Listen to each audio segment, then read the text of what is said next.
What's going on, Los Angeles? What's up, LAFB fam? Welcome into the LA Football Show here on the LA Football Network, always on the Believe Podcast Network. Coming at you live on a rainy Wednesday here in Los Angeles, but thanks for tuning in. Sorry, we're kicking off a little late here. Full disclosure, I always like to be transparent and honest. This is, we're humans, we're people, so I like to let everyone know kind of what's going on in my life and not spend too much time of it. Don't worry, we'll get into some Rams, Chargers, and Bruins talk here. But, a minute before I was about to go live, we were all set up, show was prepped, and I get a call from my dad that my Nana had a massive heart attack and is pretty much no longer with us. It's a crazy couple years for a lot of people, and I know there's been a ton of heartache and loss and, sadness for a lot of people around the world in these last years.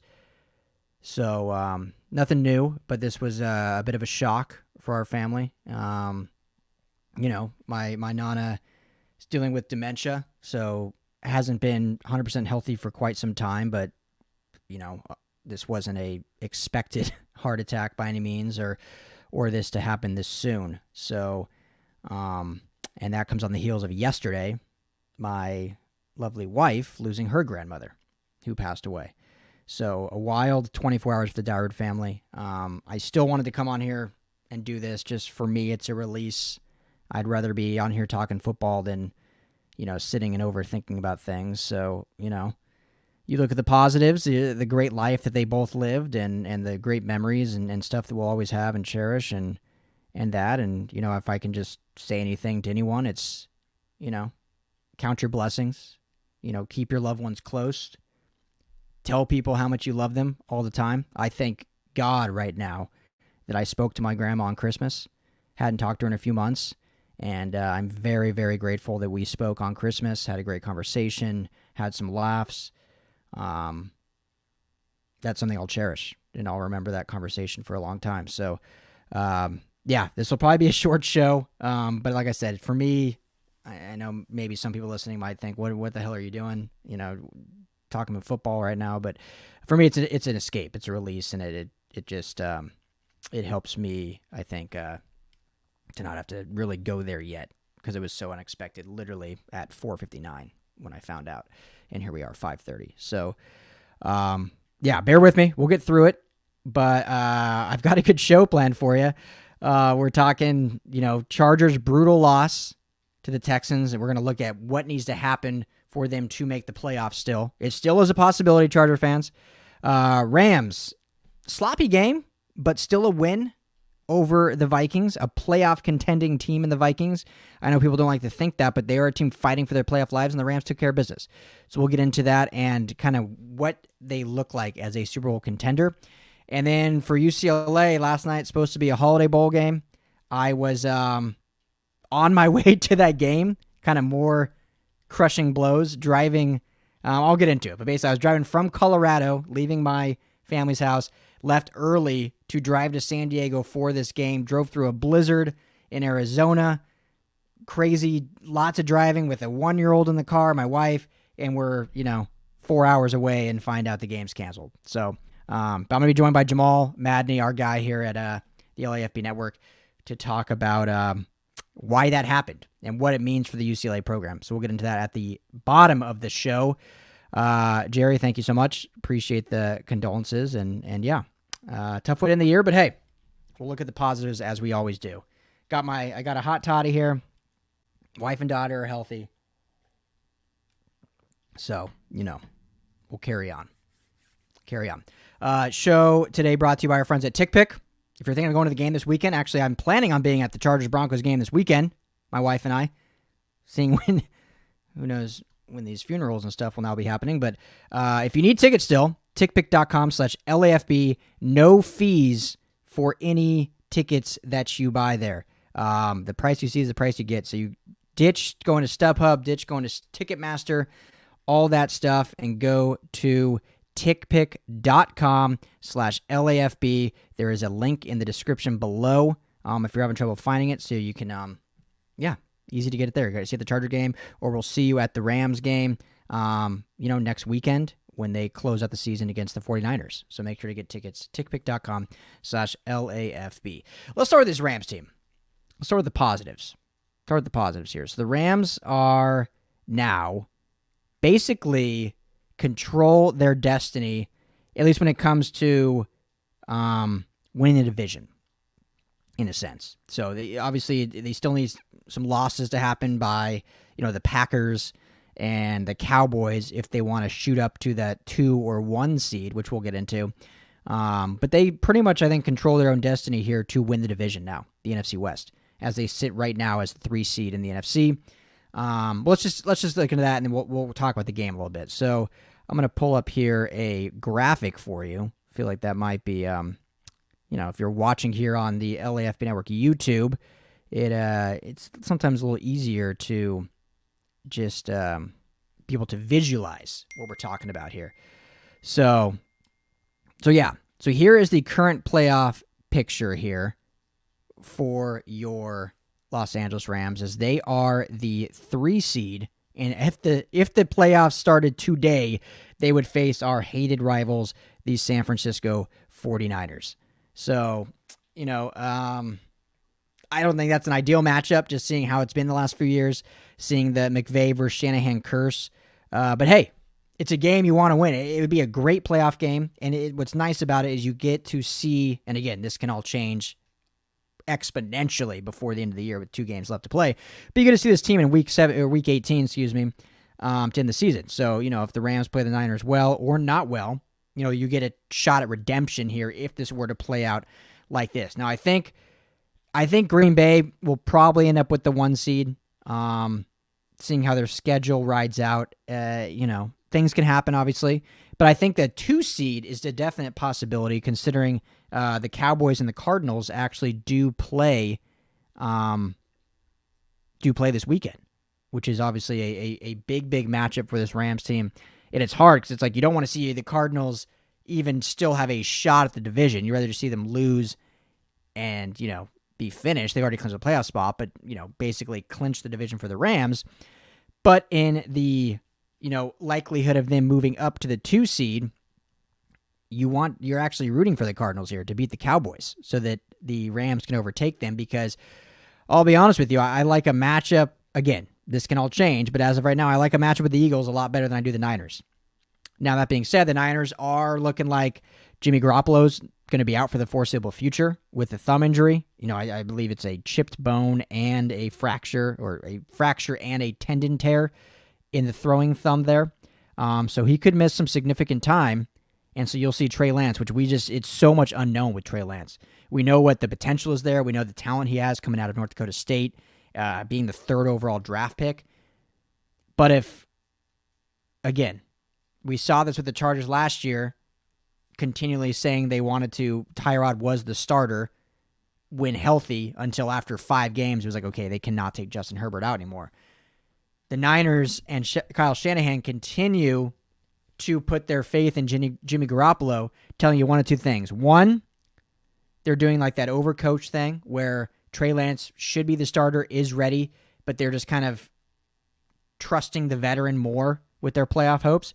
Or that Trey Lance really is not ready, and he is a rookie quarterback that had a year off, that played, FBS football before that, didn't play a single snap in 2020 due to COVID and the shutdown, and prepared for the NFL draft, and now is just not ready yet to start at quarterback in the NFL. Not saying he won't be eventually, but just not right now. So that's what we just don't know what he's going to bring to this Niners team.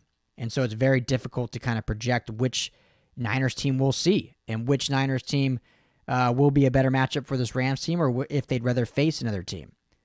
Because the first time they played obviously did not go well. We all know how that game ended, and it wasn't a good one.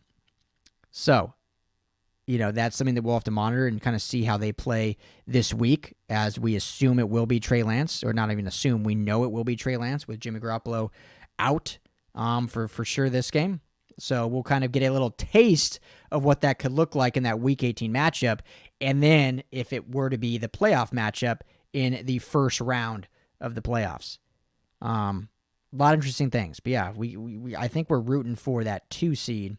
Obviously, the 1 seed is still obtainable, technically, if the Packers were to lose out and the Rams were to win out. I just don't think that's very likely. So, yeah, but let's talk about a little about this game against the Vikings. You know, I know it was an interesting kind of, what's the word I'm looking for? Transition, or an interesting juxtaposition among the fan base. What up, Payo Time? Say it right this time, right? How we doing, man? Hope you're doing well. Thanks for tuning in. You saw throughout the game, and again, I'm going by kind of Twitter, because that's kind of how we judge the fan base a little bit, because that's in real time. People talking and communicating, and I love it. It's great. But we see, series by series reactions. And when the Rams and Matthew Stafford particularly hit their, I guess you could say, valley of the game with his 3rd interception, it was a instant, dramatic disgust with this team, with the organization, with Sean McVay as a coach, and obviously with Matthew Stafford. Now, Matthew Stafford had probably his worst game, not only as a Ram, probably paralleling what he did even with the Lions. I mean, he finished this game with only 197 yards and 3 picks. Did have a touchdown at the end of OBJ, which sealed it, which was great. Good to rebound. But just an abysmal game. And even the throws that weren't intercepted, I mean, he was just off. Just one of those games that was just off. Missing open receivers. I mean, there were a few plays where critical moments in the game had guys open and just missed through it. Not even a mental error. Just did not throw it well. It was just a bad game. And I know there are many, I don't want to call them haters. I don't think anyone's a hater yet, because obviously you're rooting for this team, but there's definitely a contingency out there that are kind of expecting Matthew Stafford to fail. Not hoping he does, but expecting it. And this was one of those games where he did. And so they're coming out very quickly and saying, here's the quarterback that we mortgaged the future for, that we're not even going to win a playoff game with. Now, I look at this game and I say, and I'll get to this question in a second, Payo Time. It looks like a fun one. But I look at this and I say, okay, your quarterback, regardless of who it is, what you gave up for, but the guy playing under center threw 3 picks, had maybe the worst game of his career, or one of them. You were still in control the entire game, and you won the game. On the road, against a playoff contending team. This wasn't the Jacksonville Jaguars at home. This wasn't the Detroit Lions at home. This was a 7-7 Minnesota Vikings team who's won some good games in this league, has lost a lot of really close games in this league this year, and we're fighting for their playoff lives on the road in a hostile environment at US Bank Stadium. And you still controlled the game from kickoff to when the clock hit zeros, won by a touchdown, and your quarterback threw 3 picks and played pretty awful. That to me is exciting, because I know the detractors and the people upset with whatever's going on will say, well, yeah, but we're not going to win a playoff game playing like this. I mean, yeah, you're probably right. But if you remember correctly, Tom Brady had 3 interceptions in the NFC Championship game. Just so happened that Drew Brees did too. And the Tampa Bay Bucks just capitalized on their interceptions, and they won and went on to the Super Bowl. I'm not saying the Rams are going to win if Matthew Stafford's throwing 3 picks in a playoff game. But every game, every week, every opponent is different. And you have to look at the totality of what this team did. Special teams finally getting on track a little bit. A punt return for a touchdown. When was the last time we had that happen? The defense, honestly, if there are still people out there, excuse my French, bitching about Raheem Morris, you need to, watch some other teams play football.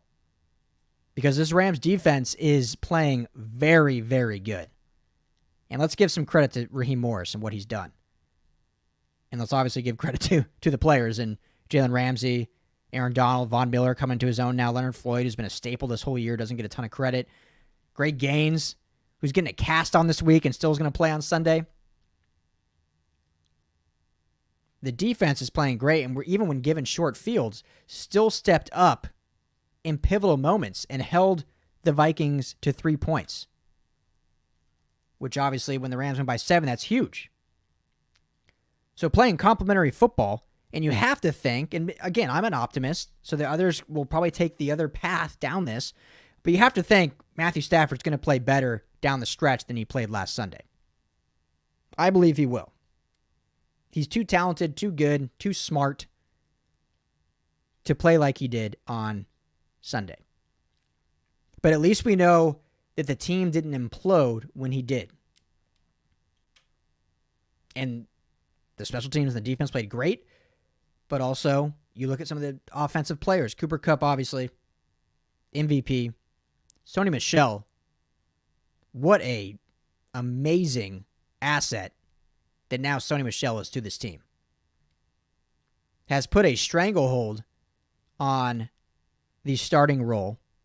Darrell Henderson's going on IR again, unfortunately. I did never saying anything bad about players, but guy can't stay healthy. Had one run and ended up, tweaking his knee, and now he's, out again. And that's just why he can never be the starting bell cow back, unfortunately. That's just why. This guy can't stay healthy. Can't really break tackles, can't stay healthy. Sony Michel he's the number 1 rusher in the NFL over the last 3 weeks.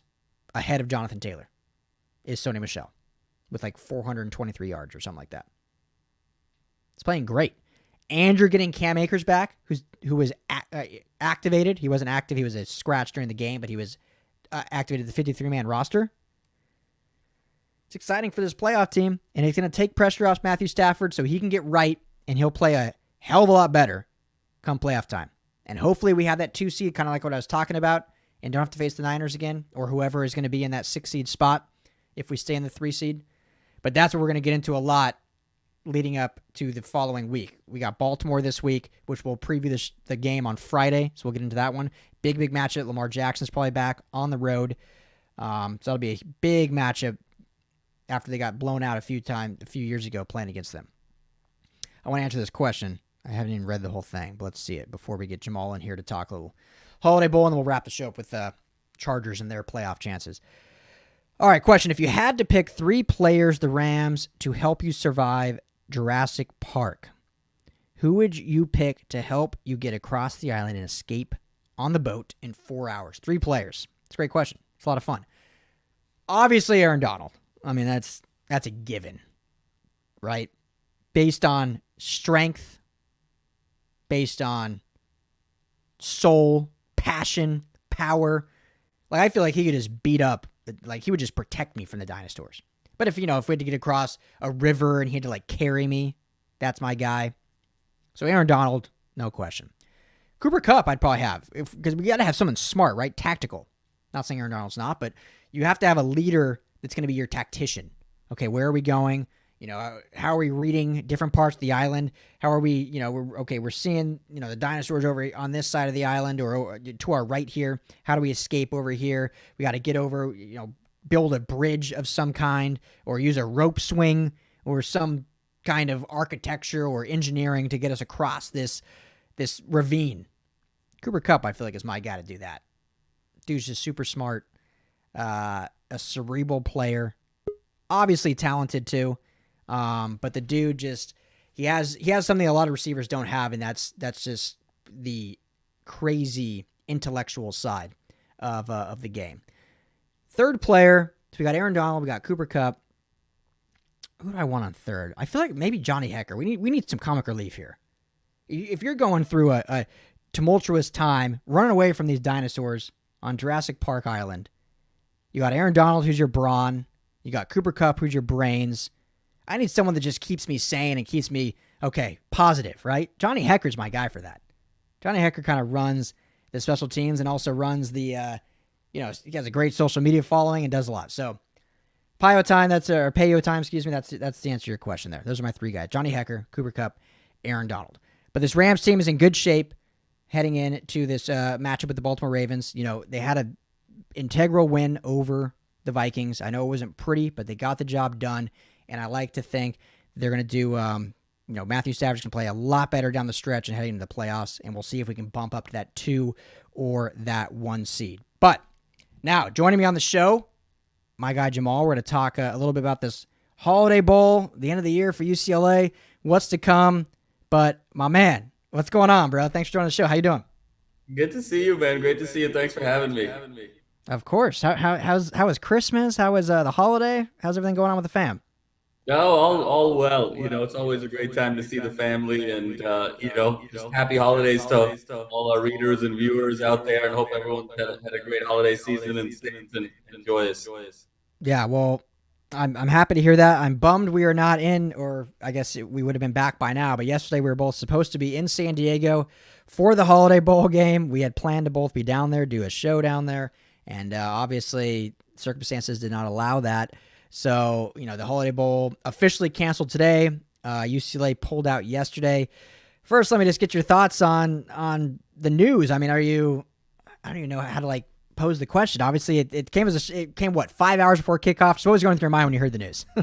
Oh, it was shock, Ryan, because we were kind of gearing up to go there, and I know you and I were talking about plans and how to meet up and all those things, and so you sort of walk in, you're ready, you're excited, it's game day. Went down there to San Diego, saw some friends, and this was kind of the pinnacle of that trip to go watch that game and see UCLA in a bowl game for the first time in about 5 or 6 years. So I was really excited about it, and then it just felt like the air went out of my lungs when I saw that news. But there was something kind of deep down where I was like, God, I just hope we get to kickoff and we just sort of play this game, just the way kind of things were shaking out in college basketball and with some of the other bowl games, and kind of my worst nightmare came to life. Yeah, it was. I remember we drove from Colorado to try to get out to San Diego. We went a different route to try to avoid snow. Ended up still hitting snow. Delayed us by 3 hours driving through blizzard-like conditions in the Arizona mountains on this little 2-lane highway. We got off the main highway to avoid Flagstaff. We'll avoid the big city Flagstaff where they get a lot of snow. And we ended up cutting through these other part of the mountains, thinking we'd avoid the snow. No, absolutely not. Just happened to be now on windy 2-lane roads, so it was actually more treacherous. Anyway, get to Phoenix. Kind of deciding, I was texting you, we'll decide in the morning if we can make it out there. And we were kind of deciding, maybe we just end up driving home and then get the news the game's canceled. So all that, and it was, I just feel so bad for, the players on both sides, not just UCLA, but NC State and the fans that flew out. I know a lot of fans had bought tickets and staying out in San Diego, where it traveled long and far. So let me ask you this. And this is an unprecedented time, so it's kind of an unfair question to you, but is the NCAA and the bowl systems handling this? Should they just be canceling these games, or is there a different way they could go about doing it? Because you think of all the factors, not just the players and coaches, but like I said, the fans that spend a lot of money to get out to these things around the holidays, and then just 5 hours before kickoff, cancellation. Do you think there's a way they could do it differently, or is this kind of the world we live in now? Yeah, Ryan, I mean, it's really an unprecedented situation, obviously, with COVID. Having said that, I think that there are some things the NCAA can maybe look at. And one of those things is, in terms of kind of the social protocols with the teams, trying to figure out a way where position guys don't really room or interact with one another. And I think a lot of these cancellations are due to teams having not enough players at one particular position group or two particular position groups. So can you kind of spread them out, in terms of kind of not just social distancing, but even in terms of team activities? Can you have them kind of in the film room and in practice together? But then once you sort of leave the practice walls, try and sort of protect, almost the way you sort of protect the president and the vice president. So you don't want to have too many folks in the cabinet on one plane, for instance. Are there some things that you can do from a position standpoint there? And then I think that the threshold needs to be a little bit higher. And I think every 4 or 5 days, I think reporting leading up to a game of, how close are you to sort of certain areas in terms of certain position groups and trying to figure that out. Yeah, no, I agree. And it's, it's one of those things it's so unprecedented, but yeah, there has to be talks about this all off season and all season long, knowing that this could be happening. And it's just crazy to see all these cancellations and whatnot. We were talking a little bit in the group chat when this came down, and you, I'm not saying I disagree with it all, but you had an opinion on kind of things that could be done and where the actual blame could be assessed to. So I'll throw it to you and let you kind of talk through that and kind of what Martin Jarmond maybe could have done differently to avoid these things from happening. Yeah, I mean, Ryan, you never want to sort of be in a position of blame, with situations as difficult as this. But, there's a little bit of a concerning pattern of behavior right now that's taking place with UCLA athletics last month. When you look at the basketball team having to cancel 3 or 4 games and then having to postpone the first 2 games of conference, and now you look at the Holiday Bowl where it was UCLA that had to pull out 5 hours before. This falls squarely on the AD. I mean, the AD has very few jobs in his or her job description, and one of those jobs is make sure your teams play on the field. And I think that for as much as I personally love Martin Jarmond and think he's absolutely the right guy for the UCLA job, one of the most progressive ADs in the country, he's a man of the people. His social media game is on point. It's on fire. And he's just an individual that brings an energy and a connectivity of a fan base. And I think UCLA is going to reap those benefits in years to come. This one falls on him, as much as I hate to say it. And I think sometimes that perhaps his social media activity maybe sometimes inadvertently sends the wrong message to his players, that because the AD is so social and he's so sort of out there and handshaking and talking to so many different people, that maybe it's okay for the players to do it, because there is a concerning pattern of behavior here. NC State flew all the way across the country and was ready to play. UCLA had to drive 2 hours and wasn't ready to play. Mm-hmm. And so, the bottom line there is that it's really unfortunate, but as a Bruin fan, as a Bruin writer, the criticism of UCLA right now from the NC State fan base, I think, is fair. Yeah. So for the sake of being devil's advocate and to debate, because I don't disagree with you. I think those are all valid points, and I think the buck does stop with the AD. Obviously, that's his position. But for the sake of devil's advocate, I want to throw something out to you and get your opinion on it. So we're in a culture now, and not just now, but for always, where it's always, especially in sports, we'll keep it to sports, but we always need to find someone to put the blame on, right? Sometimes it's like someone has to be blamed for something going wrong. Usually it's the head coach. In this instance, I agree with you. Yeah, it could be the AD. But I think in some circumstances, specifically this one, sometimes it's just really bad luck, and there's really nothing that can truly be done about what happened. And I look at, and here's why I get to that point. Again, I'm playing devil's advocate here. NC State travels across the country. They go, so I get the media updates. They did a media day at the San Diego Zoo on Christmas Eve. They did a media day at SeaWorld on Christmas Day. They were there for a longer period of time. Like you said, UCLA drove down. They ended up delaying their drive down, drove down later. They didn't do the zoo. They did still do the SeaWorld Day, to my knowledge. But, less interaction out in the public. They were supposedly home more with families, which obviously this thing can spread around as well. They are all vaccinated, so they followed protocols and doing that, whatnot, and in following what NCAA guidelines and CDC guidelines and stuff of that nature. So, when you look at it like that, it's like, okay, well, they were doing less stuff, interacting. They took less time to go down to San Diego. They followed everything preseason, what they were supposed to do. And what we've learned in these last 3 weeks is this thing just spreads damn fast, and sometimes you just get unlucky. So when you look at it like that, from a devil's advocate point of view, how much can you maybe chalk up to, well, that's just bad luck? Or, like what you were saying, is there just more that the AD should and could have done to prevent this from happening, similar to how maybe North Carolina did?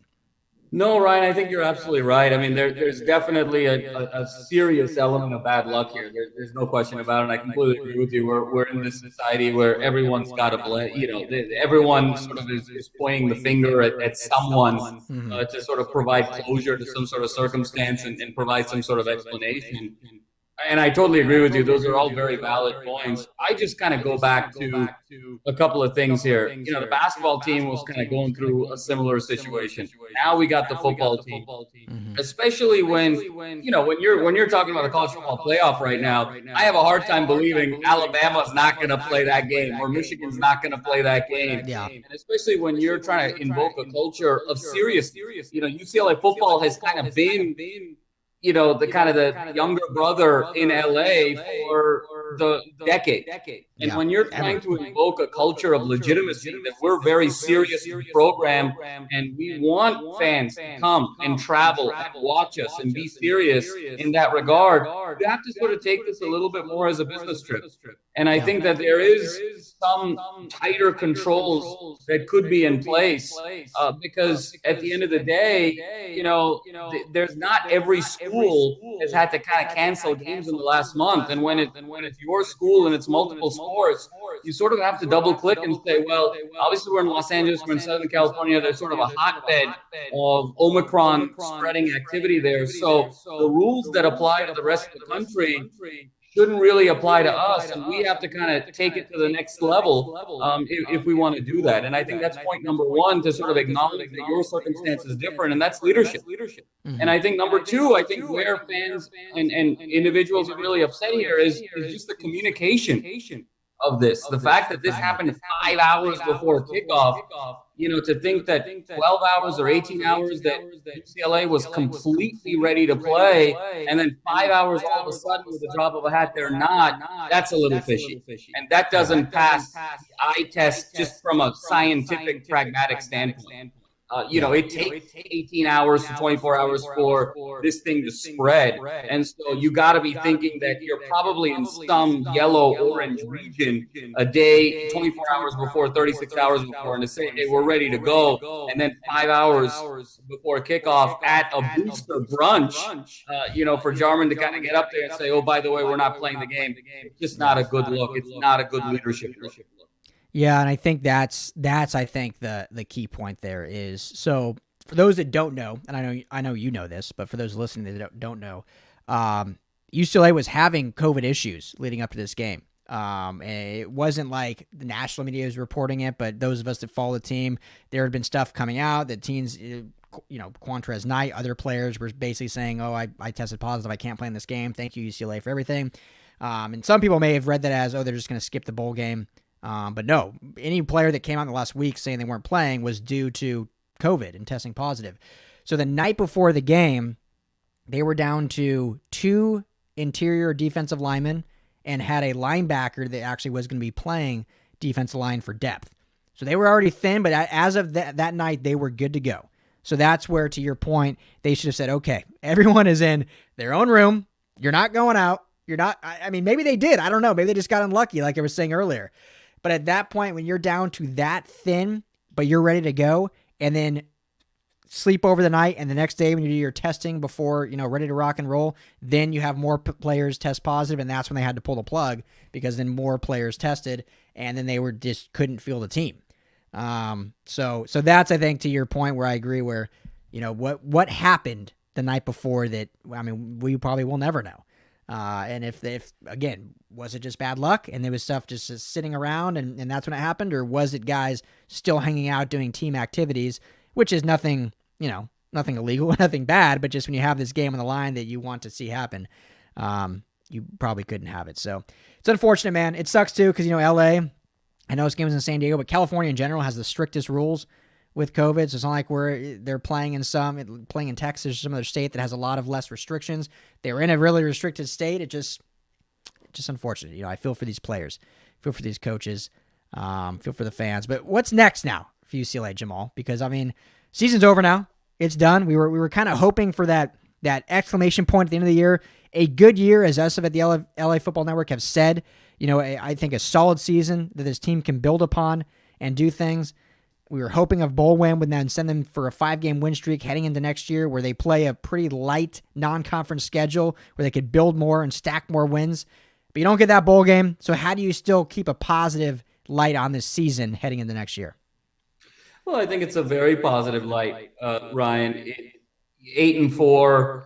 You end up 6-3 in conference play. I mean, these are records that UCLA has not achieved in the last 6 or 7 years, and this is only their 8+ win season in the last 23 years. So there's a lot to be excited about. Not to mention demolition of the crosstown rival USC at the end of the season. So there's, I think, a lot of momentum. I think moving forward, this is that building block season, that year 3 building block season that everyone was looking for Chip to sort of be that next stepping stone. And when you look at kind of some key dates here coming up, January 16th is when Chip's contract officially sort of runs into year 5 and that buyout goes away. And so I know that the athletic department and Chip are kind of negotiating a contract. I believe that he's certainly going to come back there, and that'll be official. And then the next couple of weeks is going to be a determination of who's staying and who's leaving. Obviously, we know we got 2 defensive players that have already declared. We've got a bunch of super seniors. But I think the big question on everyone's mind is what happens to DTR? Yeah. What happens to Phillips? What happens to Dulcich? And then, based on that, there's going to be sort of a reloading that takes place. But I'm very excited with Dylan Gabriel, Ethan Garber's potential quarterback battle in the spring. I think you have a very light non-conference with Bowling Green as well as 2 HBCUs, and that should be a 3-0 start. And that brings you to 6 consecutive wins, basically. And so for the guys that are here to start 3-0 and go into conference play with that winning culture and those winning habits, this is a big year for UCLA. And in many ways, the last year of opportunity before we kind of see kind of what happens across town. I think it's going to take Lincoln Riley a year to kind of get things going. And I think UCLA has a legit shot to not only win the Pac-12 South, but win the conference outright and then kind of set their own trajectory to sort of go match USC blow by blow in 2023 and beyond. So lots to be excited about, but we'll all be sort of anxiously watching to see what happens with, the key performers like DTR, Phillips, and Dulcich. We talked about it when the Lincoln Riley hire happened, how we think it was good for UCLA. Like, it was a bummer because they missed their window of UCLA or USC mediocrity to really supplant them. But it was good because it's going to force them to really go into this arms race. And Jamal, how great will it be? I think I texted you this actually when the game was happening. We were watching when the Ohio State-Michigan game was, and they were both top 10 ranked teams, snowing. Like, the crowd was into it. Michigan wins for the first time in Jim Harbaugh's tenure, and you just see the elation at the big house. Like, how great would it be if for the next decade, if USC and UCLA football could have that kind of energy where they're both top 25 programs year in and year out, that rivalry game has playoff implications, for sure Pac-12 implications. And so I think this Lincoln Riley hire will push UCLA. Not that they shouldn't have been trying to achieve that anyway, but now it will force their hand to really say, okay, if we don't really want to be a laughingstock or the real little brother in LA, we need to really put together some good teams. So I'll end with this question to you, because I agree with all the potential guys going to the NFL and what's going to happen. And DTR, still being very cryptic, not really cryptic, but not giving us any real info on his tweets, really saying if he's coming or staying. But I'm going to end with this with you. Azanero, defensive coordinator, the hot topic among UCLA fans. We've seen 2 hires now by Chip Kelly adding to the defensive staff, which unfortunately leads me to believe that they're retooling some coaches to give more firepower for Azanero, but not replace him. Because if you bring in a new defensive coordinator, you would think they would give him the keys to hire the rest of his staff out. Do you see it that way? Do you think Azzanero's back next year, or do you think there's still a chance they could move on and bring in a new DC? Yeah, Ryan, unfortunately, the signs are in place that Azanero comes back. You don't hire line positions and the sort of the secondary unit type positions if you have uncertainty at the top of that side of the ball. And so, unfortunately, I think for better or for worse, Chip and Azanero are a package deal, and Jarmond and Josh Rebolz and the UCLA Athletics Brain Trust seems to be sort of comfortable with that. And I think the thinking is, look, this is the number one scoring Pac-12 offense. This is the number two yardage Pac-12 offense. You swap out DTR with a Gabriel or a Garbers. You've had to swap out your leading rusher 3 consecutive years now between Joshua Kelly, Dimitri Felton, and now Charbonnet most probably will go pro as well. And so you have kind of an engine there moving in the transfer portal. You've got some solid play at the receiver position with Kaz Allen, Cam Brown. You're going to be potent offensively. Is it if we can sort of tighten things up at individual spots within the defensive unit, they can just be mediocre. They could just be the 5th or 6th or 7th best defense in the Pac-12. You're talking about a team that's threatening double-digit victories next season, and I think that's kind of the thinking. And the last thing, Ryan, I'll sort of leave you with is if USC UCLA gets to Ohio State Michigan level or Alabama Auburn level, it changes the sport of college football. Oh yeah, because when you look at Ohio State Michigan, those are 2 universities that are in different states. Alabama Auburn are in different cities. When you talk about USC UCLA, it's the same city, 12 miles apart. Parents went to one school, children go to another school, brothers go to one school, sisters go to another school, husbands go to one school, wives go to a different school. You went to both schools. House divided is so real. The electricity, if these 2 teams become top 10, I remember 88 with Rodney Peete, Troy Aikman, the city was on fire. 05 in the Bush Leinart years, UCLA was 9-1 going into that game, ranked 7th. The city was on fire. If that happens year after year, it'll be unprecedented in modern college football, and LA becomes an epicenter of college football in many ways.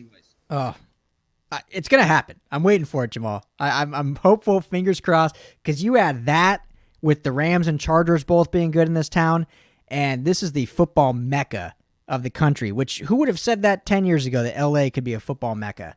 But we have the opportunity now, and no doubt. And the chances now, and to follow up just on what you said about Azanero, I know the hope is to move on, but hey, if they're deciding they're going to keep him, which it looks like they are, I do think the 2 hires they brought on, which we didn't really talk about, but I think they were solid hires at least. And you hope that they can shore things up position-wise. And the Azanero defense is very strange because I think there were times this year where it looked good, right? There were times where the aggressiveness, we were like, wow, that really paid off. And there were times specifically against Utah and Arizona State where it just looked atrocious. And it was like, wow, this is what's really bringing this team down. So it's, I'm not going to sit here and say I agree with the move, but it seems like that's what it's going to be. Yeah, and I totally agree, Ryan. And I think as long as they can sort of aim to be a mediocre defense, this has the potential to be a double-digit team, a double-digit win team, and a conference contender. So, let's see what happens next year. And I think the transfer portal is going to be key, again, in that process leading into February, March, and April. Yeah, and you never know. You get some dogs in that defense, too. Things could change. I mean, I don't want to discredit any of the players that play, but, I mean, you had Quantrez Knight, who ended up being a star in this defense, but he was a transfer from a JC school. Like, if they get the talent discrepancy a little differently, too, we could see some differences because the way the defense plays, the aggressiveness is sometimes you need talent to be able to make things up when the aggressiveness goes awry. And you're playing kind of off script, if you will.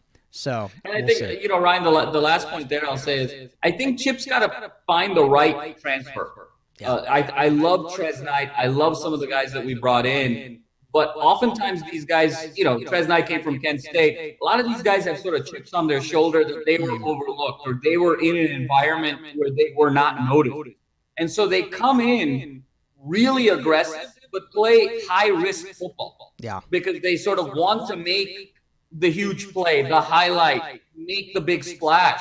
And I think sometimes what you need is just positionally and fundamentally sound play, where you're not necessarily looking for the spectacular, but you're just trying to go kind of station to station football here and sort of stay on script defensively. Yeah, no, well said. Well said. That's absolutely true. And we'll see some of these guys that they've already got some transfers coming in, and some of the in the recruiting, which we'll the next few months we'll see more transfers. So, Jamal, you're the man, good friend. I wish we would have hung out in San Diego had circumstances been different, but hey, we got a lot of time to do that all year here at the LA Football Network. So thank you for jumping on the show with me. Appreciate you, and I'll talk to you before then. But for all those listening, Happy New Year. You too, Ryan. Always great to see you and talk real soon. Sounds good, man. Take care. All right, there goes Jamal, my man. Great guy. If you haven't read his work, I mean, one of the best writers I've literally ever read. I mean, he is a phenomenal writer.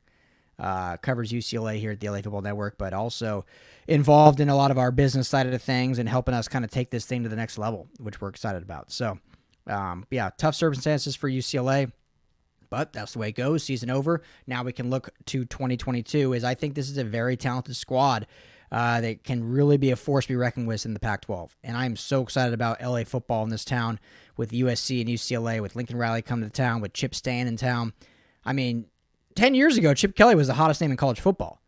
And now everyone wants to run out of town after you win 8 wins. And I know there's some bad losses there. Or I shouldn't say bad losses, but you couldn't beat some really good teams. But I want to see him ride this thing out. I don't think you restart yet. You've improved every single year. You get to a bowl game finally, albeit didn't get to play it, but get to one finally. Let's let him ride this thing out. Let's see what happens next year as we battle for this city. And it's going to be a hell of a ride and a lot of fun. And I'm super glad the LA Football Network is here to bring it all to you, because we've got big plans too for 2022. Speaking of big plans, let's wrap up the show with some Chargers talk. Oh man, talk about a deflating loss. I need a drink after that one. Travel down to Houston against a 3-win team and lay an egg. I know there were COVID issues, missing some key players. Joey Bosa out, Austin Eckler out, Mike Williams out. I mean, those are 3 superstars on this team. And not just on the football field, but as leaders in the locker room. Like when the going gets tough, sometimes you lean on those guys to lead. Even if it's not making a play, but those that have played football know that your leadership plays an integral role to winning. Even if they're not showing up in the stat sheet or even on the field. I mean, we had a guy in high school that was just a emotional leader that rarely played. But he just, he was able to lead guys and almost be a player's coach. And you're missing those guys, because that's what, they're not like injured on the sideline. They're gone. They're at home, quarantining. So that's a big deal. However, this team is still too well coached and too talented to still lose to a Houston team that was also dealing with a lot of COVID issues and injuries. It wasn't like they were coming in 100%. Brandon Cooks, their best player, out. They're rolling with a rookie quarterback, Davis Mills. Who's actually looking pretty damn good as he goes on. Previous show, I had James from Texas Unfiltered on. Texans Unfiltered, Texans podcast. And he spoke highly of him. Said he doesn't think the team's putting all their chips on him as the future quarterback, but he's not saying they're not. Like, they have faith that he could actually be the real deal when they move on from Deshaun Watson. Man, I'm mixing everyone's names up tonight. But yeah, just a bad performance. Like, the Chargers have been such an up and down team this year, and we've talked about it a lot on this show and on this network. Chargers Unleashed, they do a great job also. If you haven't checked them out, make sure to check out that podcast. You have phenomenal wins, and then you just have bad losses, like against Baltimore. Laid an egg, just absolutely blown out. Dallas and Minnesota, both games, they just didn't finish. Played good overall, just didn't finish. And in this game, though, and this team is different. I tell you what, man, I've talked all the time. This team is different. It's well coached. But you go to Houston, you play in front of like 13 people. I mean, that stadium was empty. Have you seen an emptier stadium this year in the NFL? It looked like last year when there were stadiums that actually allowed fans, but they were at like 30% capacity. That's what it looked like. There were a lot of Chargers fans there. Hats off. Hats off to Chargers fans. But you go down there, and, you know, here's the thing. When you look back at the game, and I'm not going to talk too much on it play-by-play. We're going to get into the playoff picture here and what needs to happen. But the game, the Chargers, it's not like they came out just awful. I know people will say, well, they came out flat. They should have been, you know, scoring on every touchdown on every drive, and why are they stalling in the red zone? Like, I get that sentiment, but they came out like the offense moved the ball pretty well. The defense, you know, overall in that first half played pretty well. I mean, the offense went down, got a couple field goals. The turning point seemed when they're moving down the field before the first half, about 4 minutes left. And Herbert takes a shot, pushes a deep ball into double coverage at the goal line, ends up throwing an interception. Underthrows it a little bit, ends up turning into an interception. That was the turning point, because had the Chargers, even if they just got a field goal, got points on the board, all the momentum going into half, they had the lead, but then they turned the ball over. Texans come out in the second half, march right down the field again, and then it's like the wheels just came off, and they couldn't ever get back to neutral. You know, the offense, I thought, moved the ball fairly good. You know, Justin Herbert, 336 yards passing. Justin Jackson, I thought, had a great game. In Austin Eckler's stead, 64 yards on the ground, 98 through the air. Had almost 20 touches total, 2 touchdowns. But even him, like when he got going and got better, had a critical fumble. Critical turnover. It's like this team can play well, but they can never play well for 60 minutes. There's always some back-breaking mistake. Even in a lot of their wins, back-breaking mistakes. Now, why I've said this team is different and why this coaching staff deserves credit is that a lot of times, 8 times to be exact, they've overcome some of those back-breaking mistakes. And in years past, they wouldn't have. Now, this game on Sunday, it felt like they were always going to overcome it because of A, who the competition was, and B, because of what was on the line. I mean, keep winning and this team's in the playoffs. They control their destiny. Can't win the division no more. Kansas City kind of took off. But they were, you know, they were sitting there in the 6th seed, moved to 9 wins after they beat the Texans like we all thought. I mean, no one predicted the Texans to win. Why would you? Moved to 9 wins, 9-6 on the season. You know, you're still fighting for an 11-6 year, which is a huge improvement from last year and gets you in a really good, you're fighting for that 5 seed essentially.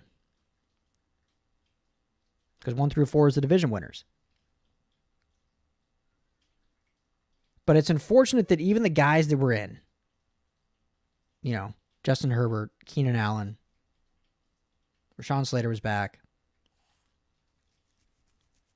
Asante Samuel Jr. on defense,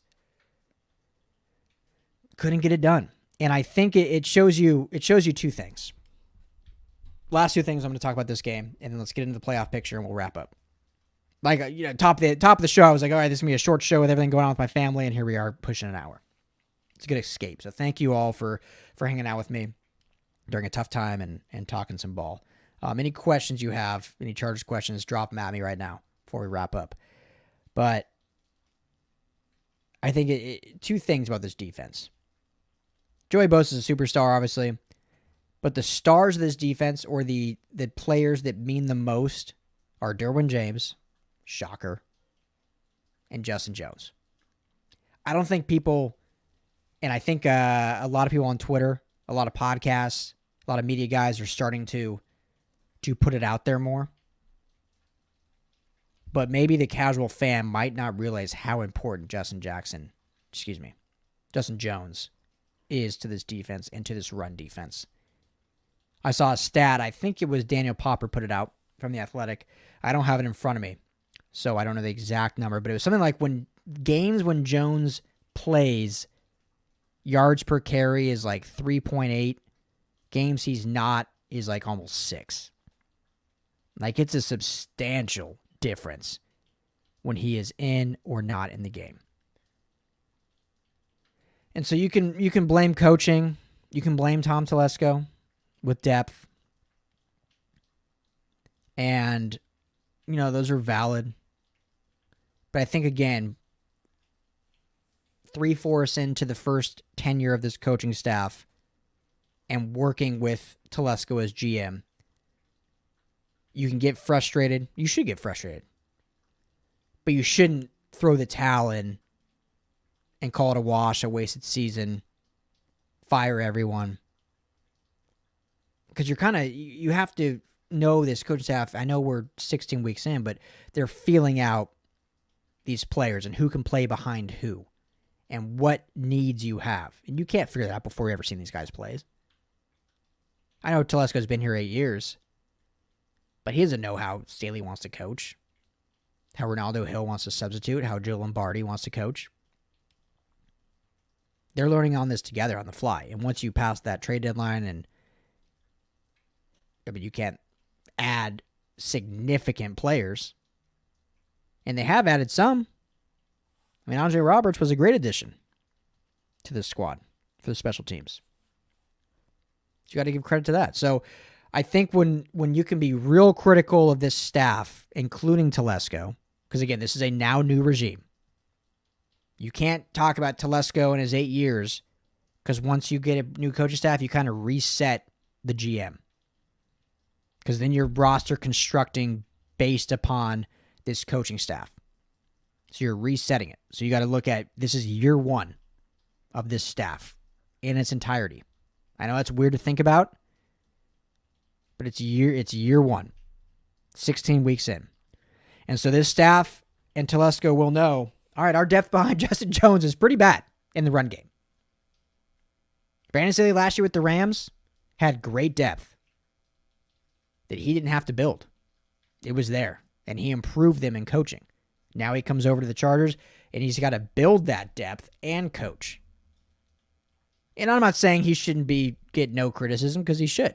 He's a defensive coach. I saw a lot of people out there saying, well, we bring in this defensive coach, and our defense is worse. And yes, to some areas it is. Absolutely. The rush defense is worse this year than it was last year. But you don't expect Justin Jones to miss a significant amount of time. Joey Bosa to miss multiple games with COVID. Linebackers to miss multiple games. You have like 1,000 different secondary groupings going on. So there's so many moving parts, and I think that's why there's been these struggles on defense. And yeah, Jerry, like you just said, this is a huge offseason for the Chargers. Huge offseason, because this team is built to win now. And you add the right pieces in the offseason through free agency and the draft, and they go from built to compete, built to win, to built to contend for Super Bowls. That's how good the quarterback is. That's how good I believe the coaching staff is. And that's how good the key players at key positions are. Derwin James, Joey Bosa, Keenan Allen. You have a superstar player at every level. Kaiser White has proven to be a superstar at linebacker. Superstar at every level. You just got to add some better depth, some situational players, and not have guys miss games with COVID. That's what's going to come down to. So what needs to happen, though, for this team to make the playoffs this year? Because, here's the reality, guys. If this team gets in and you're healthy, anything can go. The Giants snuck in twice at 9-7 as a wild card. Won the Super Bowl both those years. They were written off both those years. Snuck in. One of those years they beat an undefeated Patriots team, maybe the greatest team of all time. So all you got to do is get invited to the dance. Get invited to the dance and anything can happen. So in these last 2 weeks, what needs to happen for the Chargers? It's quite a lot, unfortunately. They first of all got to beat their final 2 opponents. Play the Broncos next week, which I should be at that game, barring funeral arrangements. And then they finish the season against the Raiders. Broncos are 7-8. Season's pretty much done. So they're playing basically evaluation football, playing spoiler. I think that coaching staff's going to be gone. So they don't have much to play for. Just play spoiler. They're going to be going to the free agency or the draft for a quarterback. I know Drew Lock's playing this weekend, but I think this team has moved on from him, or at least his coaching staff. We'll see if a new staff comes in. But either way, they're playing spoiler. Raiders, who knows what will happen by the time we see them, but they are still alive. Same record, 8-7. So that last game of the season, if both teams are 9-7, that's gonna be a wild one. But anyway, beat your final 2 opponents. Ravens are 8-7. Lose at least one of their final games. They play our Rams this week. So Chargers fans out there, maybe this week be nice to Rams fans, because if the Rams win, that substantially helps your cause. You want the Rams to beat the Ravens this weekend. Finish with the Steelers. Steelers also 7-1. I mean, they're below the Chargers technically because they have that tie. So that could be another one that beats them. Baltimore owns the tiebreaker over Los Angeles based on head-to-head win percentage. Obviously, we know the Ravens beat the Chargers earlier in the year. So we really just need the Rams to beat the Ravens. That would drop them to 8-8, and the Chargers went out. That alone should be... Oh, no. Also, sorry. Dolphins also need to lose one of their final 2 games. So we know they beat the Saints. So they're 8-7, tied with us. They're in that final wild card spot. They play the Titans and the Patriots. Titans and the Patriots. They own the tiebreaker. But, they win 1. They're at 8 losses. Chargers are at 7. So the biggest thing here, Chargers need to win out, and they need the Ravens and the Dolphins to each lose at least 1. That happens. From my math here, they're in. Baltimore plays the Rams this weekend. Dolphins play the Titans and then the Patriots. So very likely that can happen. So got to be big Rams fans and big Titans fans. And obviously big Chargers fans. Got to win out. So there's your likelihood that we can hopefully still have 2 LA teams in the playoffs. With that being said, let's go ahead and wrap the show. Thank you all so much for tuning in with me, bearing with me. Obviously some more unfortunate news for the Dyrud family that broke. So I appreciate you letting me use this as an escape and talking football. We'll be back on Friday, same time, 5 o'clock, previewing this Rams and Ravens games. We'll have some guests on the show, previewing this Chargers and Broncos game. Have some guests on the show. And, big thanks to Jamal for jumping on with me, talking about UCLA and the Holiday Bowl as they prepare for their offseason now. And thank you all for tuning in. Find me on Twitter at Ryan Dyrud, LAFB, main account at LAFB Network. Make sure to like and subscribe the show wherever you listen to podcasts or on YouTube at LAFB Network. We certainly appreciate it if you subscribe there, and check out the website, LAFBnetwork.com. All of your Los Angeles football content. I'm your host, Ryan Dyrud. Appreciate you all. Have a great hump day, midweek. We'll talk